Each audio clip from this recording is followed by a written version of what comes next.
vous pouvez récupérer une application gratuite qui s'appelle Exchange Viewer. Oh, je me suis trompée, c'est pas grave. Voilà. Il vous donne plusieurs possibilités où aller chercher. Si on va par exemple sur comment ça marche, vous cliquez sur télécharger. Je pense que c'est la version portable. Mais vous devez trouver la version qui n'est pas portable et la version classique. Si jamais vous n'avez pas les droits d'administrateur, vous récupérez la version portable. Elle n'est pas très lourde, elle pèse comme vous voyez 8 kg.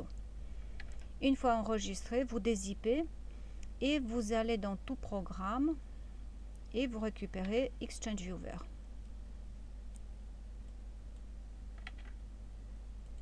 Une fois Exchange Viewer lancé, pour ouvrir un document toujours .pdf, soit vous faites ici un double clic,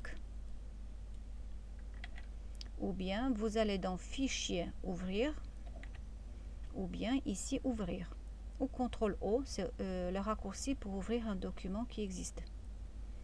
Je vais ouvrir par exemple Alimentation, et j'ai ici mon document. Exchange Viewer, je l'avais déjà. Mais normalement, quand vous récupérez Exchange Viewer, la barre d'outils, commentaires et annotations est cachée. D'accord? Cette barre-là, qui était ici à cet endroit-là. Pour faire l'apparaître, il suffit de faire la même chose que tout à l'heure. Barre d'outils, commentaires et annotations, il faut ici cocher.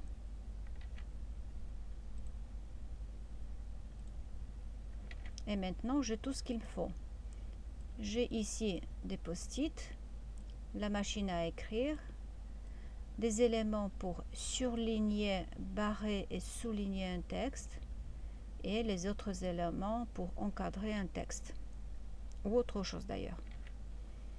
Donc par exemple, d'abord je formatais mon texte, qui est là, je l'ai exporté au format PDF, et maintenant je prends mes outils, j'entoure la phrase, un petit bout de texte, je clique sur des post-it et je les positionne où je veux. Vous pouvez les bouger, les agrandir, les fermer. De la même manière, vous les mettez où vous voulez, à droite, à gauche, etc. Vous pouvez cliquer à l'intérieur des post-it et écrire.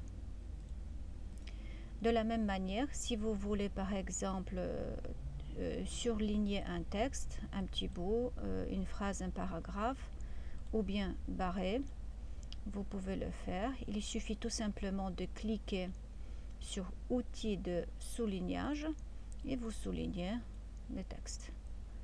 Idem pour les post-it. De telle manière, par exemple, vous pouvez travailler sur des livres sous format PDF et faire vos propres commentaires. Par contre, si vous avez un formulaire à remplir, il suffit de cliquer sur Machine à écrire, positionnez votre curseur où vous devez remplir, je sais pas, vos noms, prénoms, adresse, et écrire. C'est tout simple.